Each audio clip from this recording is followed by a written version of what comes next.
Cynnes I chi gyd ar y webinar cysylltiad digodel, mynd i'r afael a raniad digidol rhwng trefn a chefn gwlad, gyda panel priodol. Fi yw Katie Davies a fi yw cadeirydd Clybio Ffyrdd Cymru eleni.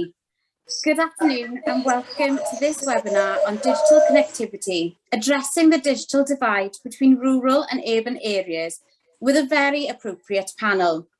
My name is Katie Davies and I am currently Wales YFC Chairman.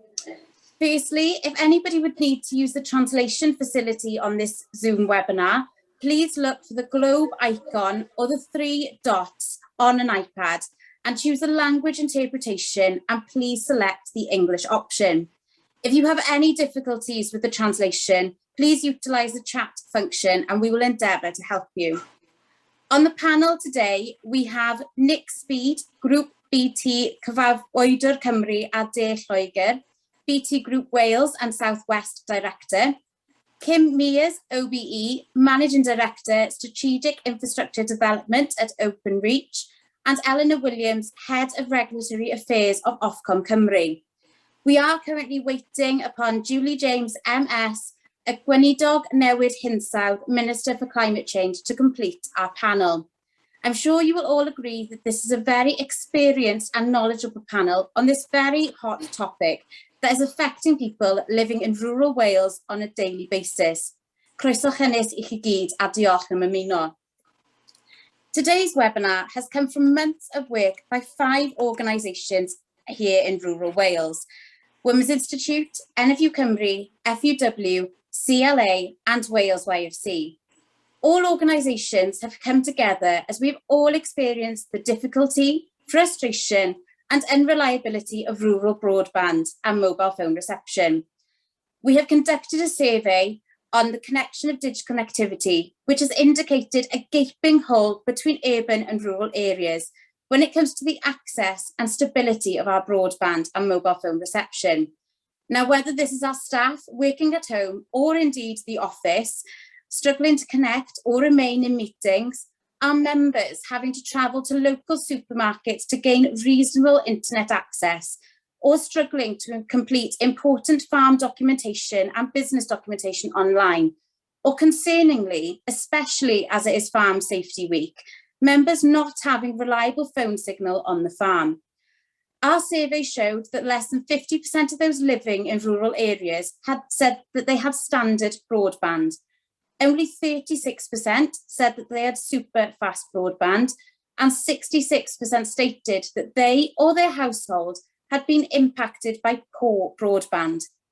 This is compared to the urban counterparts who said that 18% had access to standard broadband, but 67% had access to super fast broadband. These results concerningly show that despite many promises over the years, the digital divide between rural and urban areas has not been addressed. Yn y webinar, mae siawns I gofyn cwestiynau i'r aelodau y panel. Please gofyn y cwestiwn yn y iaith rydych chi'n dymuno a defnyddio yn y cyfloedd chat.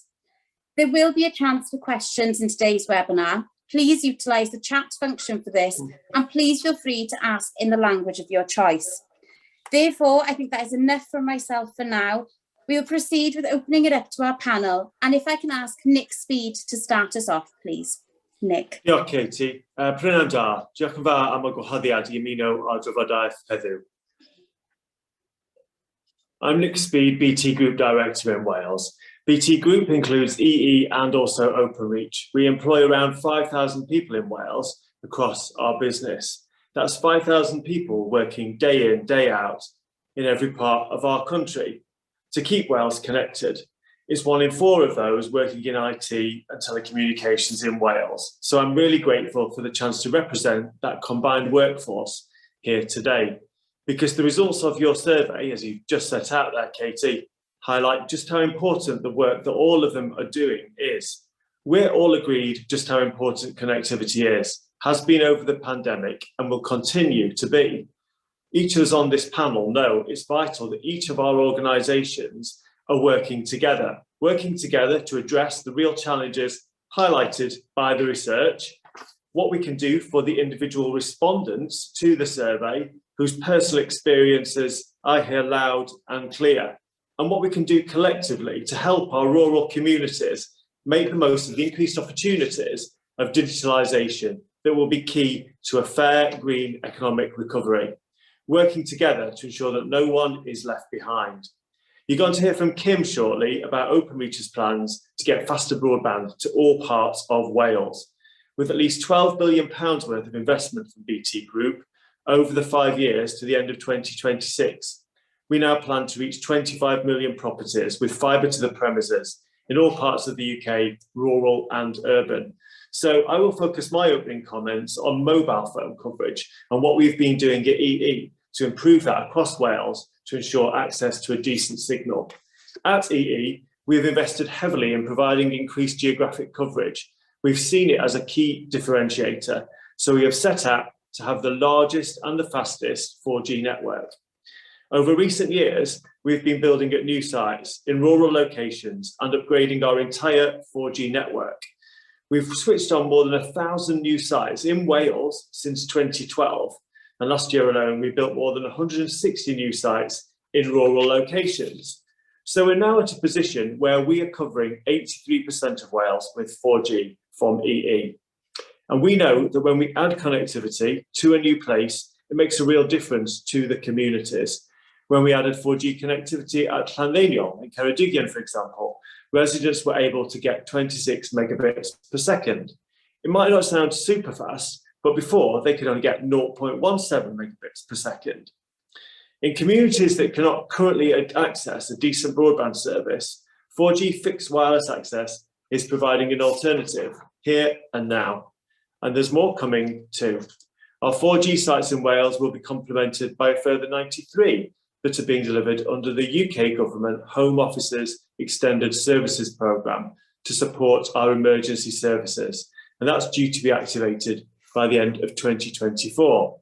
So we're committed to providing commercial services through these additional sites and expect that will help us reach areas in Wales with little or no coverage currently. Additionally, EE is a key partner in the Shared Rural Network Programme to help reach around 95% of the UK by 2025. Indeed, Mid and West Wales is identified as the region that will benefit second most from the Shared Rural Network after the Scottish Highlands and Islands. Coverage from all operators across Wales is due to rise from 60% to 80%. For EE, there are 76 areas in Wales that will benefit from extended coverage from the SRN by the end of this year. And for the not spots that remain, we recognise we're going to have to look at other connectivity solutions. So we're exploring increased use of portable cells, rapid response vehicles, and air and space technologies. It's why we've signed a memorandum of understanding with OneWeb, the global communications network powered from space, to look at what satellite technology could do. And only last week, we indicated that we expect to provide 5G coverage to 90% of the UK landmass by 2028. This makes us the only operator to have so far set out plans for 5G across the UK. Bridging the digital divide, though, is about more than just providing connectivity. It's also about people having the skills and the confidence to make the most of what's increasingly available to them, and about how we ensure there's a real culture of innovation. I hope there'll be a chance to talk a bit more about how we do that on this call today. And just before I finish, I want to mention a report that we published last September, Smart Rural. It looks at what we need to do to promote uptake of technology in agriculture and tourism. Some of you on the call today may have contributed to the report, and others I hope have seen it already. It emphasised just how important it is that we provide access to digital skills training wherever you are, and also create opportunities to learn from others about how digital transformation is benefiting their businesses. The report features a number of inspiring case studies of businesses all around rural Wales, highlighting the difference that adopting new technology is making to their businesses. So at BT, we're doing that through our Skills for Tomorrow programme, our commitment to upskill 25 million people by 2025, and by supporting demonstrations of the latest smart technology in rural settings. We're doing this as part of the Welsh Government's led 5G Wales Unlocked programme, and fingers crossed, we'll be doing it again on the show ground before long, using our 5G mast there. To finish then, it's not just about ensuring no one is left behind. What we really want is for our communities to be able to get ahead. Diolch yn fawr. Diolch fawr iawn, Nick. Thank you very much, Nick, for your opening remarks there. And I think your ending statement of getting communities ahead is really, really important. And we definitely do not want anybody to be left behind. Croeso i'r gweinidog newid hinsawdd. Very warm welcome to Julie James, MS, Minister for Climate Change, who has managed to join us. I'm just going to let her settle into the webinar for now, and I'll go to Kim Mears, please. Oh, sorry, Eleanor Williams, please, if possible, for your opening remarks. Diolch yn fawr iawn, Katie. A gai yn ddechrau dweud pnawn da, a diolch yn fawr iawn i'r sefydliadau sydd wedi bod yn hlwm wrth yr arolwg yma ac am y gwaith o gyhoeddi'r canfyddiadau mewn ffordd mor effeithiol ac am gynnal y sesiwn heddi. Fi'n credu bydde ni gyd, bydde well dyn ni fod ar faes y sioe yn cael y cyfle i grwydro amgylch yn y tywydd braf yma, ond hoffwn ddiolch yn fawr iawn am y sesiwn ac am y cyfle ac am y gwahoddiad. Mae cynnal sesiynau o'r fath a cynnal y sgwrs a parhau'r drafodaeth ar y bwlch digidol yn hanfodol bwysig. And we've seen great improvements in the availability of both broadband and mobile networks in recent years. And I think what we are left with now in most cases are the very hard to reach areas where it is kind of very complex and costly to build networks and quite often bewildering for customers who are just looking for solutions. So during my 5 minutes, I'd like to focus on three things. Firstly, the vital role of public intervention. Then making Wales an easy place in which to build infrastructure. And then finally, better communication with consumers. So Wales is not an easy place to build networks of any kind. And I think that's especially true when those networks are to be commercially funded. Unlike the old copper-based telephone network, which was built under state ownership, the broadband and mobile networks came into existence and remain so commercial services. The companies that have built them have had to invest their shareholders' money to build these networks and secure what they consider to be a reasonable rate of return on their investments. Now, the topography of Wales makes building networks more costly. And coupled with that is the distribution of the population, meaning that returns on investments are far lower in rural areas than in the most densely populated urban areas. And this is why both mobile and faster broadband networks first become available in the towns and the cities, and then over time they've been made available in more rural areas. And I think in both cases, you know, the companies, BT, Virgin Media, the mobile network operators, they've reached points where going any further has not been in the best interests of their shareholders. And you know, this isn't unique. This isn't an unique feature of telecoms networks. The same is true for rail, radio, natural gas, and terrestrial television. And I think the interesting question is, you know, what happens when a network gets to that point? For gas, the answer was easy. The network ended and it was widely accepted that it would go no further. Similarly, with digital terrestrial television, the decision was made somewhere that it was too costly to build more transmitters. So Wales got to 97.8 availability and then stopped. Now, I think given the vital role played by communications services, that's not an acceptable outcome in this context. You know, we've seen over the past year, families and businesses, wherever they are in Wales, need access to both broadband and mobile services, and we need to make sure that those services are fast, reliable and affordable. And I think the only way that that can happen in the very hard to reach areas is through public intervention. If we think what's happened with what we call super fast broadband that delivers speeds of at least 30 megabits per second, commercial rollout reached 48% of premises in Wales and then stopped. And it's only been through public intervention through the Superfast Cymru project that we have seen availability get to 96% to where it is today. And the same is true for mobile networks. We heard Nick mention just now the Home Office's emergency services mobile communication programme, and of course we've got the Department for Digital Culture, Media and Sports Shared Rural Network project. And in all cases, it's taxpayers' money that is enabling extended network build.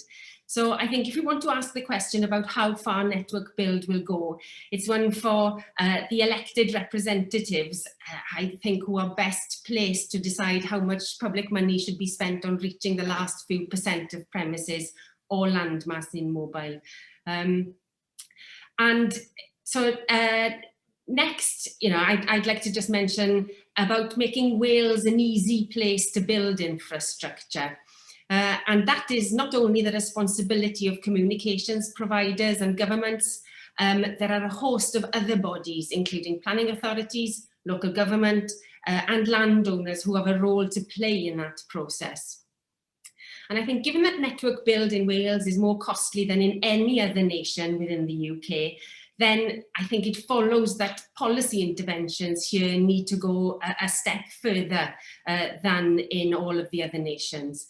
A level playing field in policy terms is not going to lead to equal results. So if we want communications networks in Wales to match those of other UK nations and beyond, then we should strive to make Wales the easiest place to build those networks.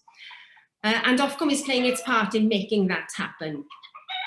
In March, Ofcom published its decisions on how we will regulate the fixed telecoms markets that underpin broadband, mobile and business connections at both a wholesale and retail level for the next 5 years. We've put in place a regulatory framework that's designed to remove barriers and promote competition and investment in gigabit-capable networks, and provide the best possible conditions for companies to invest in these networks. The decisions include Openreach having to continue to be required to allow all network operators to lay their own fibre networks using Openreach's infrastructure, as well as Ofcom taking a different regulatory approach in different parts of the UK, depending on the intensity of network competition in those areas. So most of Wales is what Ofcom classifies as Area 3, where Openreach is the only operator providing a large-scale network. And here we will set prices annually depending on Openreach's fibre investment, but prices will initially be lower than in Area 2. And finally, I'd just like to say a little bit more about improving communication with consumers, which is, of course, one of the findings of the survey. I think I spend quite a lot of my time listening and speaking to people about their lack of access to connectivity. And I think all of us who have a part to play in addressing the issue could be better at communicating to consumers what is available, where, when, and how to go about getting it. There are various voucher schemes, publicly funded and commercial rollouts, as well as some alternative technologies that are viable solutions in connecting some of the most rural, very hard to reach areas. We should enable consumers to make the best possible decisions by communicating to them what's available. We need to ensure that all the various elements involved in getting the very hard to reach areas connected work together as best they can for the benefit of consumers who so desperately want and need to be connected. And in order for that to happen, I think communication is key. Diolch yn fawr iawn, Katie. Diolch yn fawr iawn, Eleanor. Thank you very much. Communication is definitely key, and that is why we are very grateful to all of you for giving up your time. Very aptly, our Minister has unfortunately having some tech problems, so is hoping to rejoin. So therefore, can I ask Kim Mears to please make your opening remarks from Openreach? Katie, thank you so much. So first of all, thank you for inviting me along today. If I look personally, my relationship and respect of delivering connectivity in Wales goes back to way before 2013, when I was delivering the Superfast programme. And if I look back to 2013, at that point, 44% of Welsh homes and businesses could connect to Superfast, and that's 30 meg and above. And for most of us, you know, today that would allow us to do the things, Katie, that you spoke about in respect of filling in those online forms in respect of farming.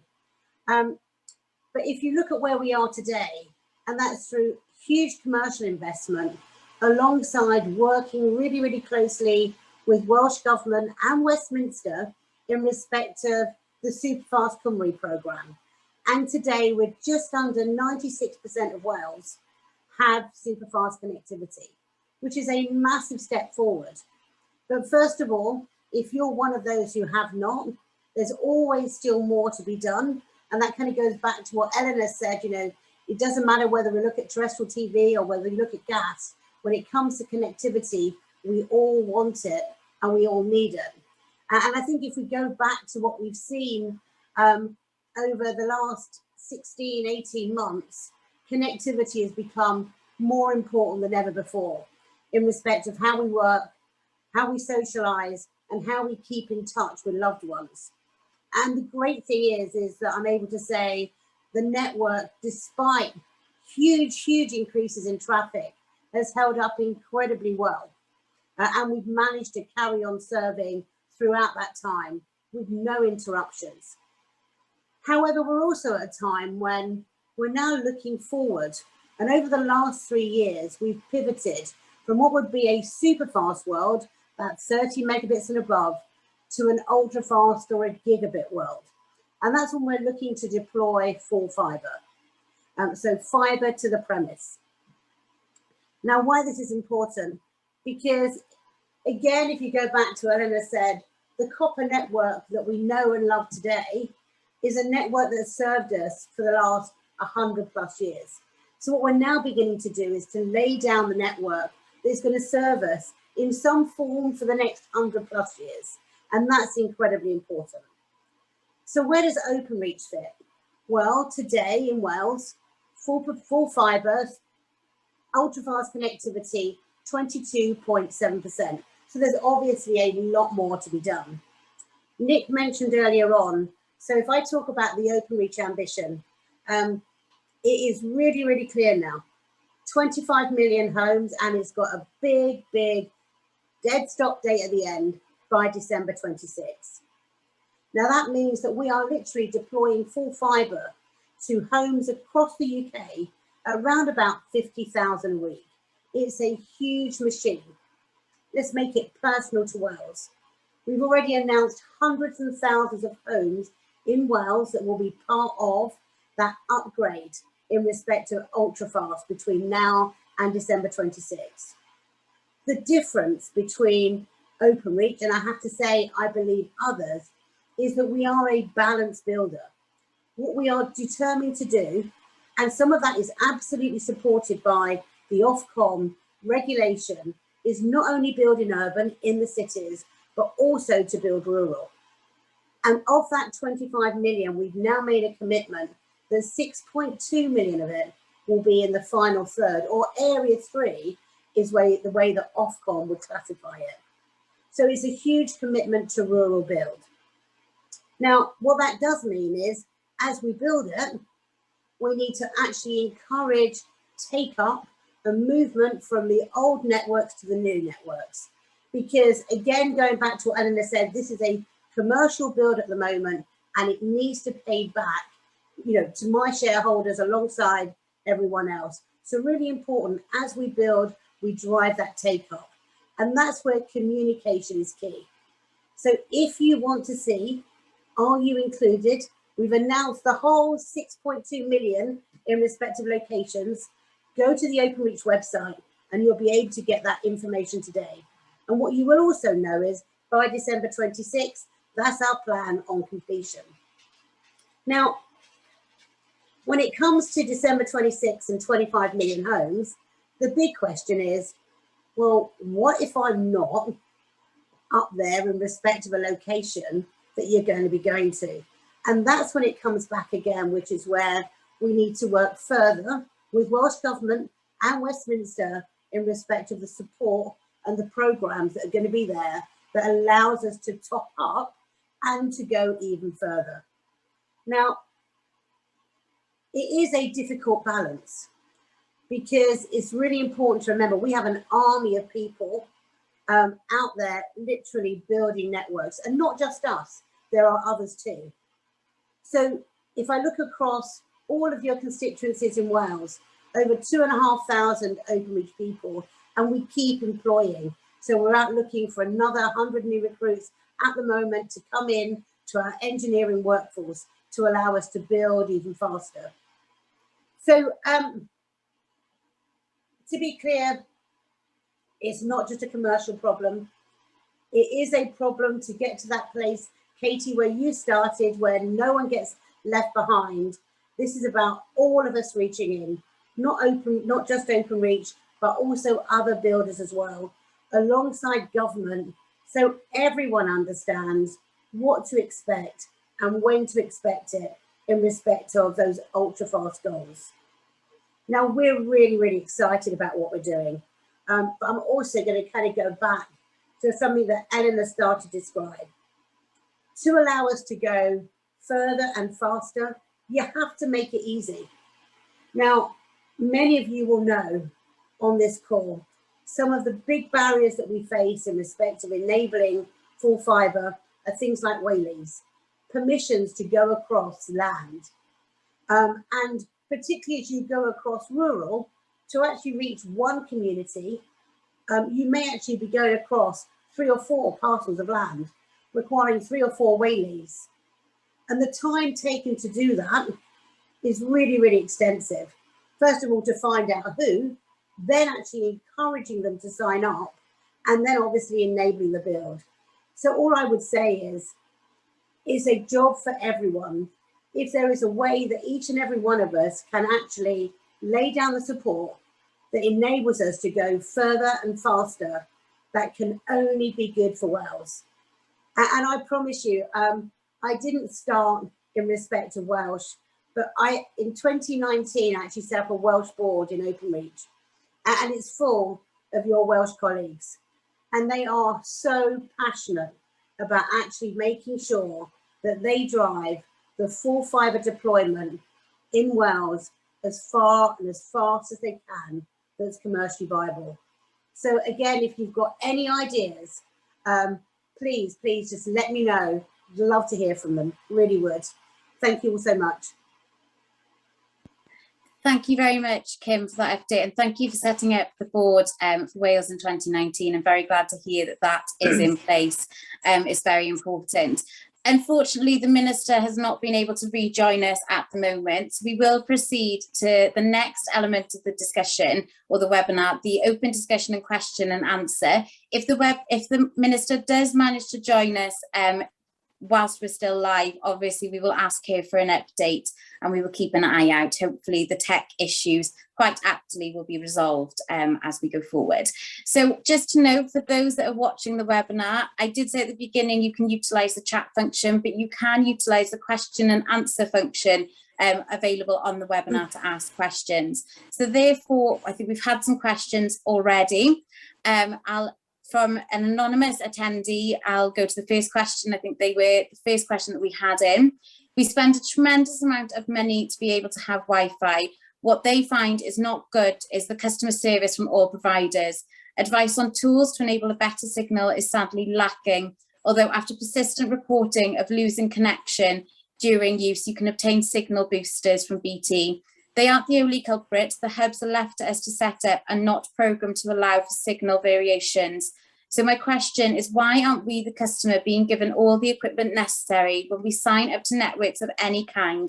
And why are customers being fobbed off with a failure to address existing connectivity issues? Nick, if I can come to you first of all, and then we'll open the floor, if that's okay. Yeah, diolch, Katie. And I think, you know, what lies behind this question is obviously some frustrating personal experience that have been there. So I think as well, it touches also on the broader point that I think Eleanor raised about the importance of good customer communication. So I'll just try and cover both of those points briefly, and then others might want to come in. But I think in terms of the individual circumstances, it's, you know, as your report highlighted, you know, it showed that, you know, lots of people have got lots of different problems, and these are problems that, you know, were raised with me, you know, from Julie's colleagues in the Senedd on a fairly regular basis. You know, we get the correspondence that when people are so frustrated that they've gone to their MS or their MP, and obviously we deal with those individually. And in this circumstances, you know, I do encourage this, you know, this individual to you know, to seek further help so that they've got, you know, the connectivity that, you know, they obviously really need.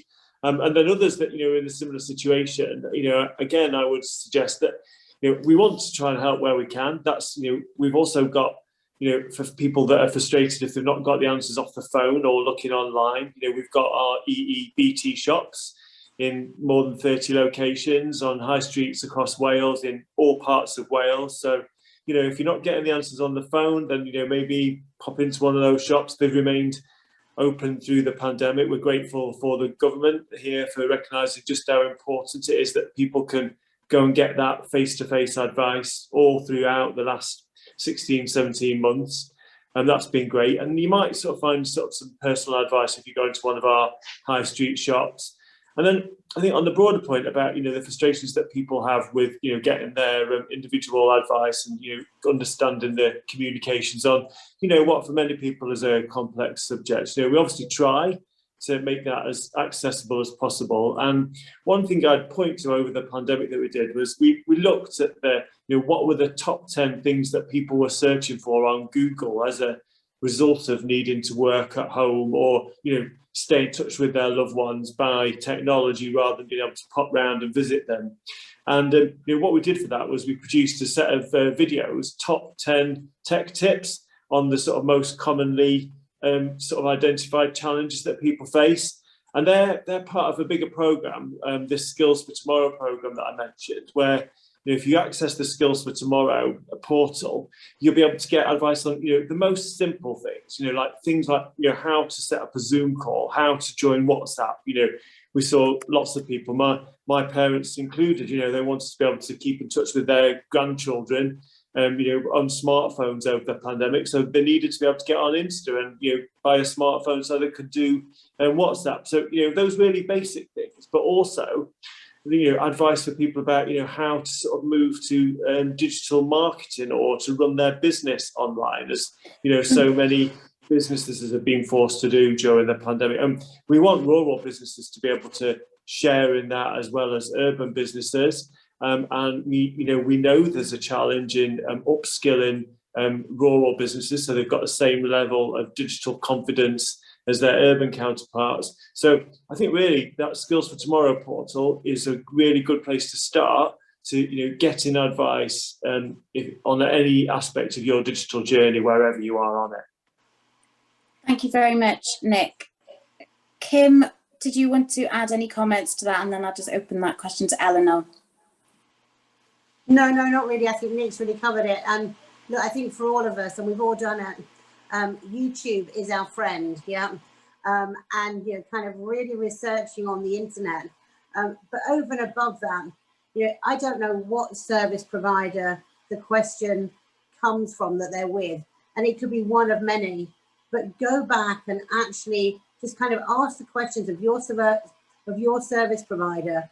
What is it that I'm buying it versus what is it that I'm actually seeing? So please go back and ask those questions. Thank you very much. Eleanor, from an Ofcom perspective, is there anything that you wanted to add in relation to that question? No, I don't think so. Only to kind of to really just to sympathise with frustrations sometimes, and to reiterate really what I said in my opening remarks, that, you know, communicating to consumers about what is out there, what's available in their area, and how to go about getting it is fundamental in this, I think. And of course, as the person who's asked the question has said, sometimes it's personal experience, and it needs a personal touch, and you need to speak to somebody in order to be able to kind of resolve the issue. But I think I think as Nick has said, it's about making sure that you use the functions that are available on Openreach website, BT's website, Ofcom's website is also a very good source of advice. And yeah, it's just about making sure that you're on top of it and speaking to somebody when somebody is available to help you out with those issues. Thank you very much. Whilst we are in the question and answer element, the Minister, Julie James Gwynidog Newid Hinsawdd, Minister for Climate Change, has managed to join us, as I said, very aptly, and unfortunately has had some technical issues. But if we can just skip back a little bit, Minister, could we ask for your opening comments, and then we'll revert back to the question and answer session, please, and thank you very much for joining us. I'm so very sorry, Katie. I was having, you could probably see me coming in and out of your meeting a few times. I was having terrible problems. I have to say, as it's a connectivity conference, that the problem was not my connectivity. It was actually my actual laptop that was causing the problems. Just to be clear, anyway, I had to reboot the whole thing, and here I am. So huge apologies. Anyway, so yeah, so just say a few words. I caught a few of the other speakers, and we were on a similar theme.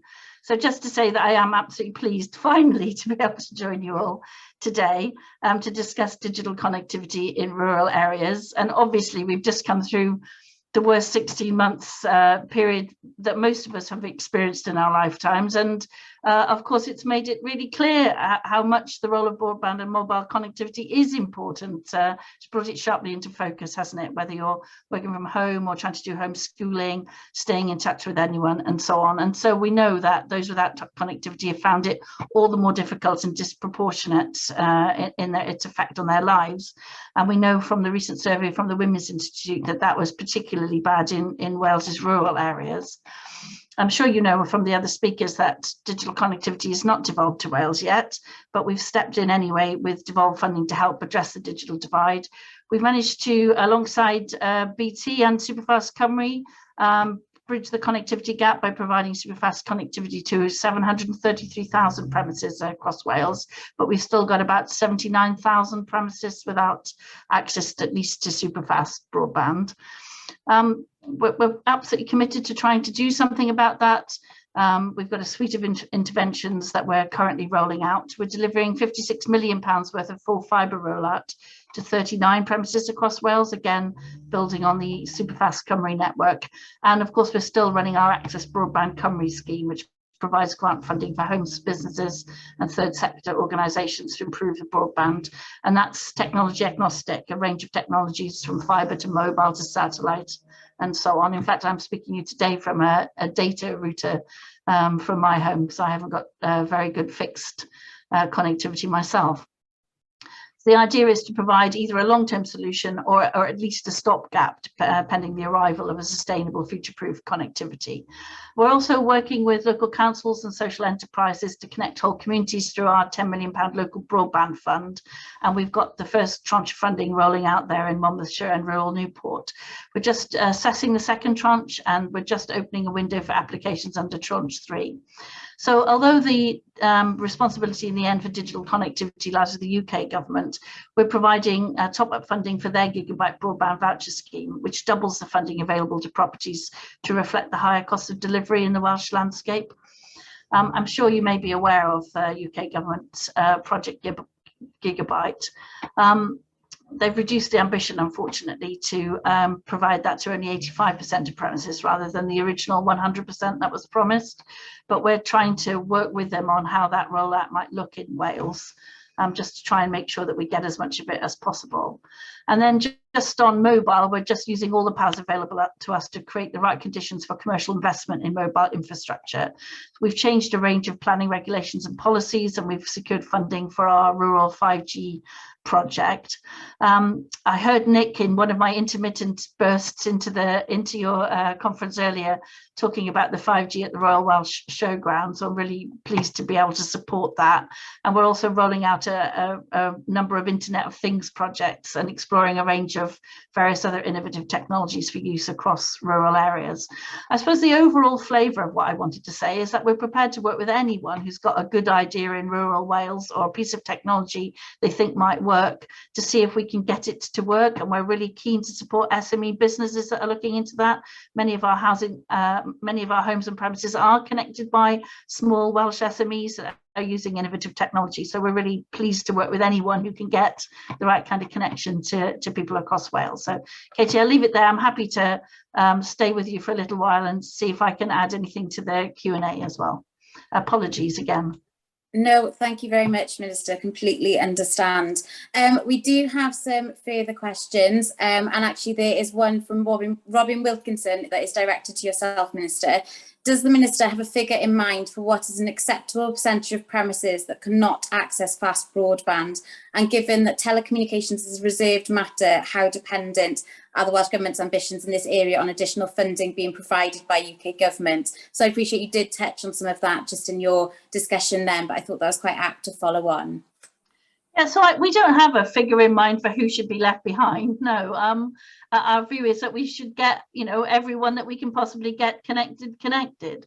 With the best will in the world, though, some of our premises are very remote and very long way from anywhere else. So it's really impossible to say that, Katie. I understand where the person's coming from, but we just remain committed to trying to get as many people as humanly possible connected. We are absolutely dependent on the UK government for the rollout of their major programmes. We put a lot of pressure on them around geographical coverage as well, for a number of reasons. I'm sure other contributors to this conference will have told you that we're constantly telling them that it's not population coverage we want in places like Wales, it's geographical coverage. And it's an enormous issue for our tourism businesses as well. Young people coming to adventure playgrounds in Wales, which is what the whole countryside is after all, want their GoPros to work. They want to be able to upload it to their various social media accounts and so on. That's part of the experience. So saying, well, actually, do you know what, this large part of rural Wales, which is a big tourist resort, actually doesn't have very many people living it, so we don't care about the mobile connectivity. That just doesn't work for us. So, we're really keen to get as much connectivity out to as many people and premises and businesses as possible. Thank you very much. We have had a question in regarding the phasing out of copper lines, and Kim, you obviously mentioned that on your opening remarks. And the concern really around it will really impact rural communities, obviously with that phasing out of copper lines, because that's essentially what we're relying on at the moment, unfortunately. And I just wondered if you had any comments in relation to that. So what's happening at the moment in respect of our full fibre build, we're building alongside the existing copper. So the copper stays there for a significant period of time. And then obviously we'll be working, and this is, years and years to come, in respect of what does a migration strategy look like. So don't anybody worry thinking, oh, all of a sudden the copper is going to disappear, because it's not going to be like that. So we're deploying full fibre alongside the existing services, and then gradually we'll migrate the customers onto the full fibre platform. Thank you very much. Eleanor, just coming to yourself, if that's okay. You made a comment about bewildering, and this is a question we've had in the Q&A box. So please, if anybody is watching and you have questions, please utilise that function. This participant has noted that the bewildering comment for the user is very accurate.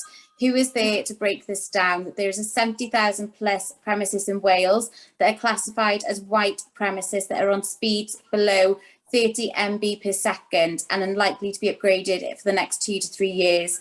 Working together, as Kim suggests, is vital. However, the customer is not seeing this from the key players. How might members of the panel seek to collaborate and send out a clear, honest and simple options for various communities or postcode areas? at the moment, it is a very bewildering jumble of dates, stats, regions and promises. So Eleanor, if I can start with you on that one, and then I'll open it up to the panel. Thanks, Katie. Yes, indeed, and I think this goes back to one of the comments I made in my opening remarks about how complex this whole thing is. You know, the rollout of full fibre is a complex process, and when you get to the very hard to reach areas in Wales, that's around the final 4%, if you like, it gets even harder and even more expensive. And I think, you know, from years of working with Ofcom, I think, you know, you'd expect that as you get closer to kind of universal availability, that people are happier and, you know, with that increased availability. But I think from my experience of what's happened, you know, the noise from those that are without, and rightly so, you know, it just gets louder. And I think, you know, it is confusing.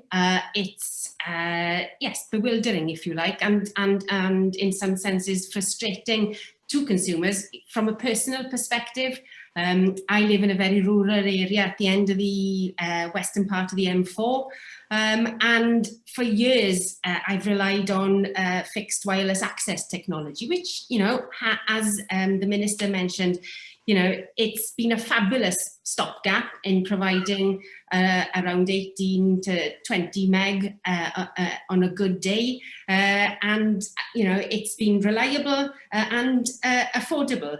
But I think, you know, I was lucky enough a few months ago, Openreach decided to bring full fibre to the village. And, you know, the communication between members of the community, members of the village here, was all done via word of mouth. You know, we saw Openreach vans, which was great, you know, here every day for a long period of weeks. And, you know, the end result has been fantastic. But, you know, I think there could be improved communication. And I think, you know, Ofcom has a role to play here in simplifying the information and making it easier for consumers to understand what's available in their area and how to go about getting it. I think there was a survey, possibly the FUW or the NFU, I'm not sure, that, you know, found that in some areas of Wales, in rural areas, that there was availability there, but that the take-up wasn't as high as what it should be. And, you know, I think we should question why that is, really. Why aren't consumers being made aware of the fact that there are services available and how they should go about getting them? You know, I think fixed wireless access is a very viable solution in getting some of the very hard to reach areas connected. And for those of you who like reading, I would ask you to turn to Ofcom's Connected Nation report, which is published. It was published at the back end of last year, and it gives a breakdown, you know, of premises that have access to classifies as decent broadband, so 10 megabits per second, and it gives a breakdown of the figures that could have fixed wireless access in Wales. But you know, the breakdown is there. It's just about making sure that people are more aware of what is available. And I'm sure Kim would like to come in on what's available on the Openreach website, you know, because I think, you know, it is a valuable source, but I think, you know, everybody needs to be a little bit better about how we communicate these things to consumers. Katie, I'd love to come in if possible. Yeah, if I come to Kim and then Nick, I'll come to yourself then after, if that's okay. Perfect. So, so first of all, if you're one of that 4.5% that haven't got super fast connectivity, what I am saying is just don't give up. Because if I look at the programme with Welsh Government, Super Fast Cymru programme, we continue to do more. There's another 40,000 homes that we've agreed across the programme. We've just delivered 20,000 of them. So what I'm describing is build is still continuing to those hardest to reach homes. Alongside that, we've got a great proposition, which is called Community Fibre Partnerships. Again, go onto the website, see whether you've currently got full fibre or fibre coming to you. If not, think about a community fibre partnership with the Westminster government from DCMS and with the Welsh government top-ups. In many, many circumstances, it means that there's no contribution from the householder. So please think about community fibre partnership. And notwithstanding that, go on, look at those plans. We've just announced the 6.2 million and see whether you're going to be getting full fibre sometime soon. Thank you, Kim. Nick? Yeah, I think there's a part of that question as well that was around sort of frustration about why aren't the industry and government working together more closely. And I think, we do need to say that, we do feel as though we are, because at Westminster, there's just been this consultation on how we get to the very hard to reach. That's recently closed. We, BT Group, have submitted evidence to that as, individual. But then also like collectively with the industry. So the industry is also responding as well as individual internet providers. And then here in Wales, we're really grateful for the Welsh Government setting up a barrier busting task force. Now that's been part of their recently announced digital strategy. And that's again going to bring us all around the table to look at what we do to some of the problems and challenges that Eleanor identified in her opening remarks about the particular challenges that we've got here in Wales and how we can work with our planning authorities. So I think, collectively we are trying to come together. We're all very much aware of, this isn't just for, for people that are very frustrated that live in the communities that are impacted, but it's everyone has got a vested interest in this. We've all got an interest in this. More and more of us this year are going to be going on holiday to beautiful locations where, most of us will probably want to switch off our phones while we're on holiday, but we know that we need them if there's an emergency or some situation that we've got to deal with. So we need that coverage wherever we are. So I think it's gone from beyond like looking at individual particular communities to looking at, how everyone, no matter where they are, can, work, rest and play and be sure that they've got the security of the connectivity that they need wherever they are to help our rural communities thrive. Thank you very much, Nick. Moving on to the next question. Much of the problems that face rural businesses as they try and navigate connectivity are immensely frustrating. Equally frustrating is a clear move amongst companies, government and their agencies to shift everyone across to digital communications, although the technology isn't capable of supporting this. We seem to have the whole RPW online system geared up as if everyone had super fast capability. And just in addition to that, from the survey, we've become aware of some members that were actually having to utilise a McDonald's internet to complete some of their forms on RPW online because their home internet wasn't up to sort of capacity for it. So the question following on from that is, do the panelists think that securing a 50 megabytes minimum connection to each household should be a basic requirement, just like the provision of a clean water supply? And should the government be stepping up to cover these costs? So Minister, if I can come to you first on that one, please, and then I'll open it up to the rest of the panel. Yeah, thanks, Katie. I have to say I do not have a whole IT department available to assist me. I'm actually in my son's bedroom at the moment where there's no IT department, but I take the point that's being made. So there are several things to say there. This has been a very unusual year, hasn't it, with COVID? So normally we would expect people to have access through community centres and libraries and all the rest of it as well, and that hasn't been possible either. So I certainly accept the frustration there.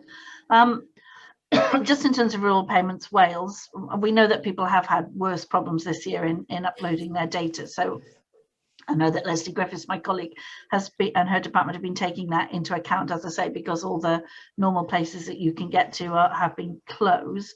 But the overarching point is the point I was making in the first place, really. I mean, this is an argument between us and the UK government, I'm afraid, so apologies for the kind of slight politics of it. But, we think that broadband should be treated as a utility. It is essential to people's lives. It's not an added nice to have anymore. We've, all of the contributions today have made it quite obvious that modern living means that if you don't have the internet, you are disenfranchised and disengaged. So quite clearly it should be treated that way, and to treat it as a kind of nice to have doesn't work. So there are a range of things. I'm sorry, I didn't hear all of the contributions as I flickered in and out trying to join you, but you know, there are a range of issues around it being compulsory to cross people's lands if you're putting electricity in when it isn't for broadband and all the rest of it, that need to be addressed by the UK government, because people need to be connected. So forgive me, I haven't seen the most recent stats, but Kim and I used to have long conversations about the numbers of properties stuck behind landowners that wouldn't let them cross the land and various other things. So I'm sure that hasn't improved very much, because I know the law hasn't changed. So, you know, there are a number of things the UK government could do that would make it easier to get to people. And then, you know, we just have to pay for the last amount. It's the same as getting electricity to people. There are still some people, I suppose, I'm sure we could find 10 houses someplace on the United Kingdom mainland that are on private generators, but most people are connected to the electricity supply. So we have to get it to people, because, you know, as we see, it's not just the rural farm payments, is it? It's people's homework and their businesses and their entertainment and their connection to family and all the rest of it. If you're in hospital these days, it's essential to be able to speak to your family via the internet. So yeah, I absolutely think that government should step up, and that's why the Welsh government is topping it up so that we can get more money out to people as fast as we can. But we lobby the UK government, you know, all the time about the fact that reducing their ambition from 100% to 85% is no good, and that we need the geographical coverage. And as I say, it's not just about the people who live there, it's also about the thriving tourism and so on that we need. So yeah, I'm agreeing really with the person who's posted the question. What I would say is, the last two things I would say is that we have been working really hard with our schools and our community village halls and so on, to try and make sure that the broadband that's available to them through the public sector broadband is available. So we are still working really hard on being able to get those kinds of availabilities, as well as the secure connection to the house. I mean, obviously that's, you know, that's what everybody wants, isn't it? But any access to anything, if you've got below 1 gig, is 1 gig, 1 megabit, is you know, is desperate. We all know how that feels. So yeah. You know, I can only express my extreme sympathy for people who are still in that position. Thank you very much, Minister. Nick, would you like to comment? Just briefly, and on, you know, I think, you know, what lies behind this question is the question of, you know, what should be the universal obligation, and what should people be entitled to.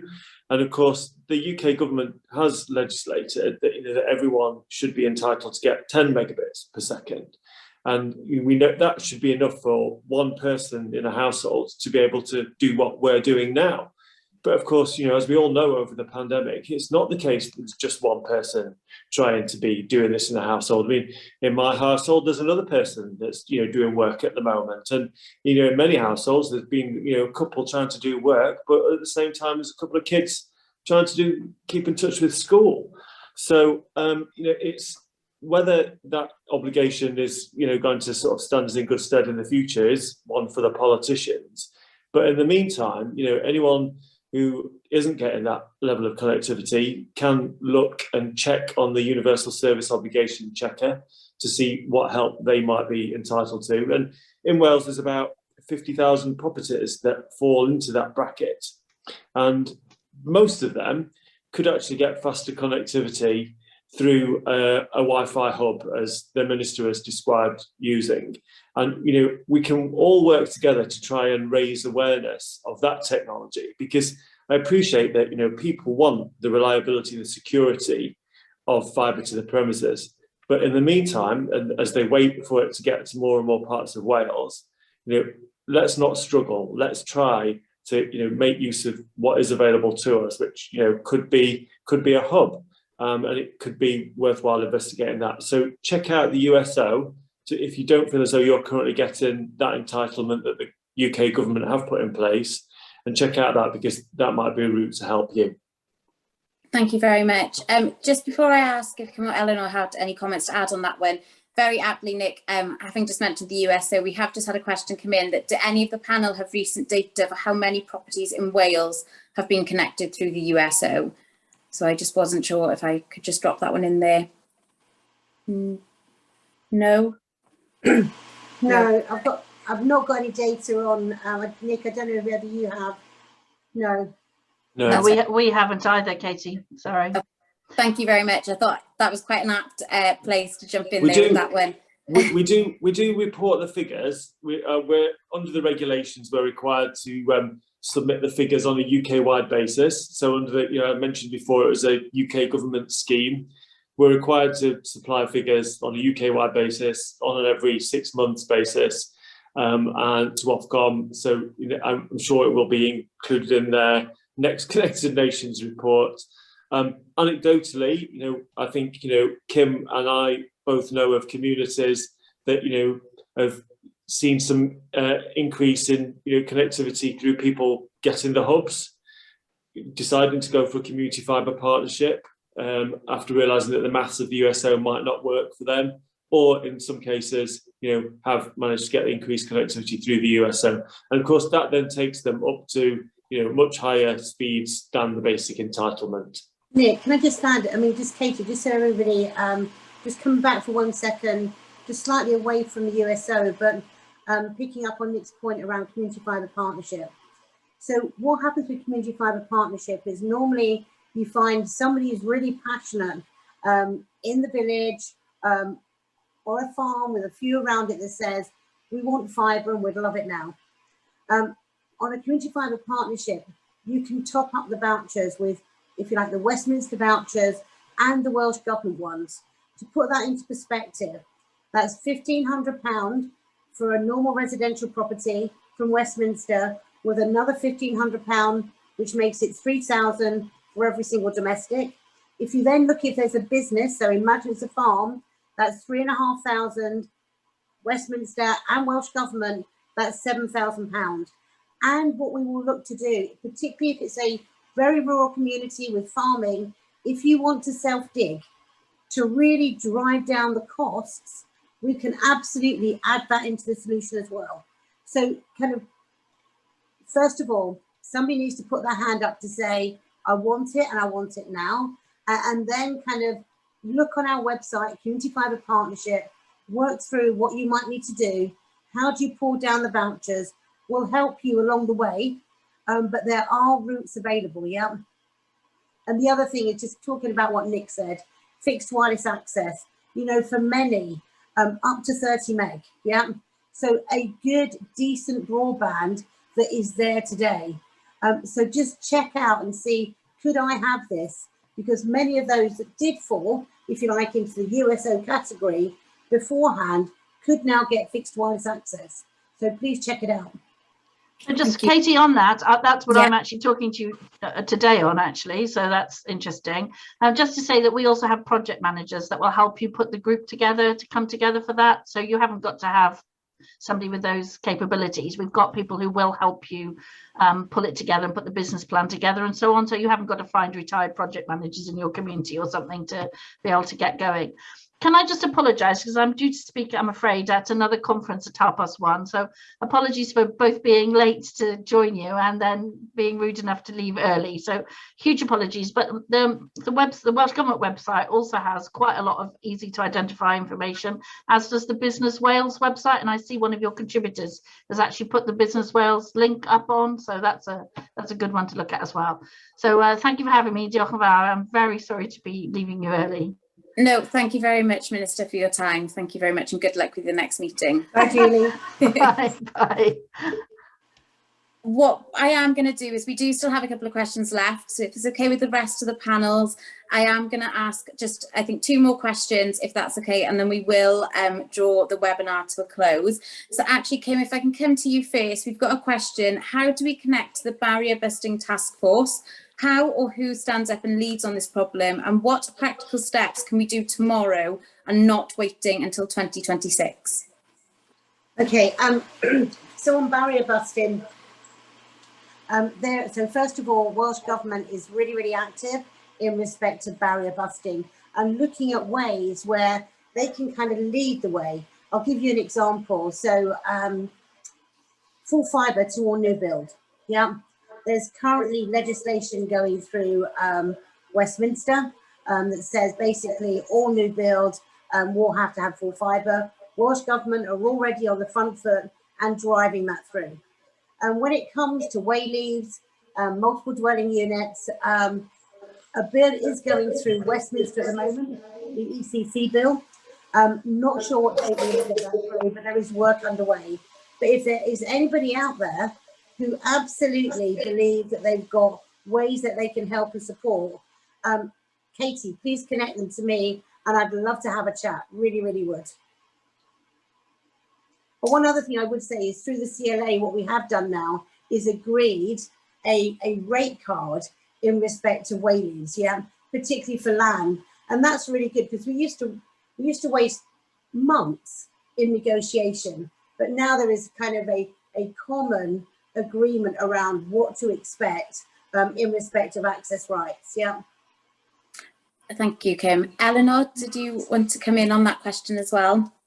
Only to say that connecting to the barrier busting task force should be a reasonably easy task, I think, since I think all of the panelists have representatives on either the working groups or the oversight group, which has been set up as part of that task force.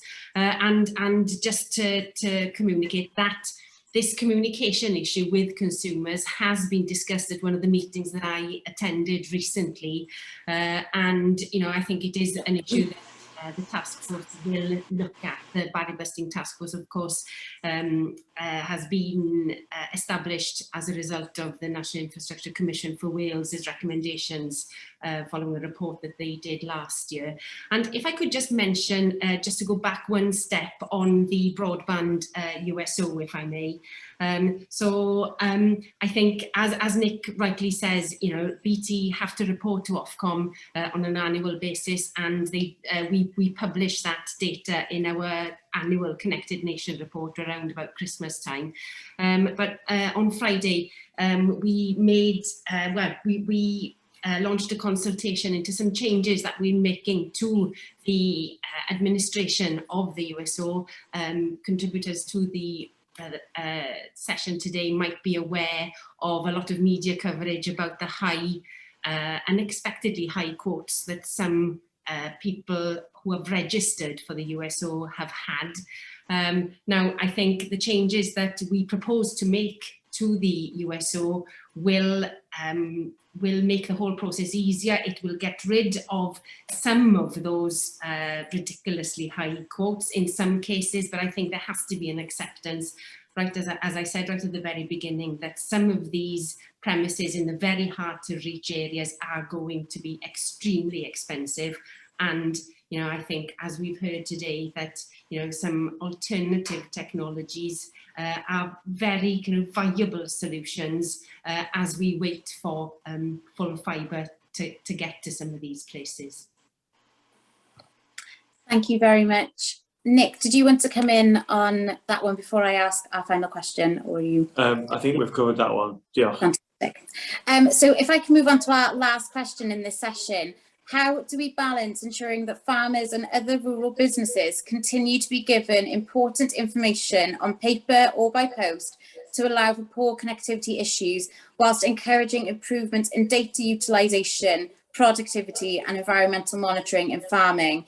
Now, I appreciate, obviously, it'd been quite nice to have the Minister comment on this, but Nick, if I come to you first for any comments in relation to that, and then I'll open it up to Eleanor and Kim as well.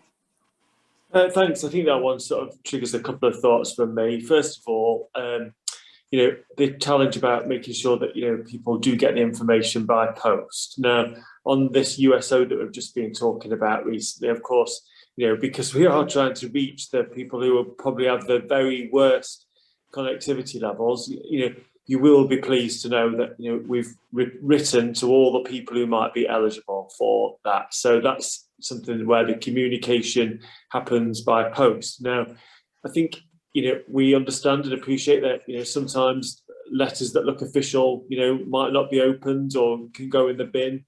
But we've also tried to work really hard with the community representatives in those areas where we know there's the highest levels of eligibility so that people are looking out for those communication. And I think that brings me on to my next point, really, which I think touches on this one about, how do we make sure we get full utilisation, and how do we use technology to boost productivity? I think the other sort of real valuable asset that we've all got, especially in rural communities, is people talking to one another. So I'm sure that, at the Mart, at your young farmers meetings, I'm sure that you all discuss these problems. I'm sure that, you are really good at passing on when you found your own fix or your own solution. So I'm pretty sure, and that's why it's really important that, we get the customer communications right, because you will tell one another who was good, who was bad, who let you down, who's like coming up trumps. So, it's really worthwhile sort of swapping information and sharing information. And that takes me back to the report that we published last year about how do we utilise groups like yours and the strong network that really, lies behind your report to identify where the problems are, but also to get really smarter at sharing best practice and helping people understand that, adopting technology is, going to help businesses reinvent themselves or just make it easier to do business. So for me, there's a real value in your independent face-to-face networks, as well as all of us in the industry trying to tell you how it is, because, you're the consumers, you'll come to the conclusions about what's good, what's bad, and, what we really need to celebrate. Thank you very much, Nick. Eleanor, if I can come to you for any comments, and then Kim, I'll come to you after.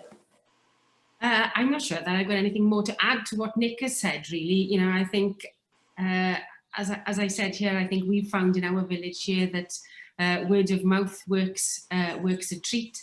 And I think, in speaking to some of the consumers who are in very hard to reach areas and are kind of living through the frustrations of not having good connectivity, then they do speak to each other, and they do pass on messages, and they do get to the right people in the end, I think.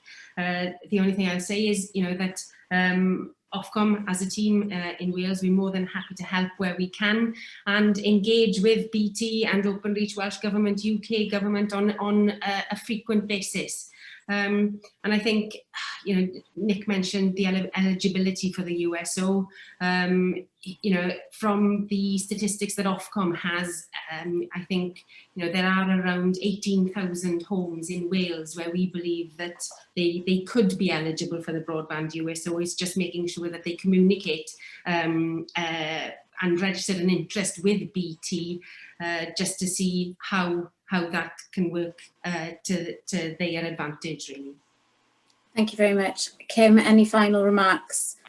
No, just to really pick up on Nick and Eleanor. So, as I said before, in 2019, we poured together the Welsh Board for Openreach. And, it's a group of great people, the people who day in and day out are building the networks in Wales that are driving brilliant service in Wales. So it's an open offer. We meet every single month. Katie, if you want to drop me a note, and we want to create a connection between the Welsh Board and the young farmers in respect of data, detail and feedback, more than happy. I'd love to do that. Brilliant. Thank you very much. And that's definitely something we will take you up on, if that's okay. Of course. As we draw to the end of our webinar session, I would just like to thank our 4 panellists for giving up our time today, answering the questions and updating people in rural Wales on this important issue, really, that is affecting us and bridging the divide between urban and rural Wales. So to Nick Speed from BT, to Eleanor Williams from Ofcom, and to Kim Mears from Openreach, as well as Julie James, Minister for Climate Change, who unfortunately has had to leave. I think one of the key elements that have come out of today's discussion is that communication is key. And that's not just in respect of between businesses, between consumer to those businesses that we are utilising on a daily basis, but within our communities, to having that face-to-face conversation. Also, in this difficult time, our rural connectivity has become key to our mental health and isolation elements. And that is another really important part that our rural connectivity has to play in the future going forward. A quick reminder that the webinar will be available on the Royal Welsh website. If you do wish to catch up on it again or know somebody that's missed it, it will be available until the 1st of September. Diolch fawr i chi gyd am gwylio ar y webinar heddi. Thank you to everybody who has watched the webinar today. What I would just like to add to our panelists is that following on today's session, I think this has been a really worthwhile conversation. And I know that our other organisations who have been involved in the survey and in organising today's session would appreciate the opportunity to meet with you again in the future to discuss further and hopefully any amendments or improvements going forward. If I can suggest that we pencil in a meeting in the Winter Fair. Hopefully we will be face to face but continue these progressive discussions if you are all willing to do that, and we will obviously request that the Minister is able to do that as well. Felly, not much more from myself, but diolch fawr iawn i chi gyd am ymuno y webinar heddi. Diolch i'r 5 mudiad am y trefnu y webinar hon, NFU, FUW, CLA, Women's Institute a Clwb Ffemri Ifanc Cymru. Diolch yn fawr iawn i chi am y gwaith galed am y trefnu y webinar and a survey fyd, a holiadur, sorry. Felly, that's it from me. As it is Farm Safety Week this week, can I just request that you all remain safe and look after yourselves, and hopefully the rural connectivity element will continue to be improved going forward. Gobeithio weld chi gyd yn y sioe frenhinol 2022 y blwyddyn nesaf. Hopefully we will not be in a virtual show next year.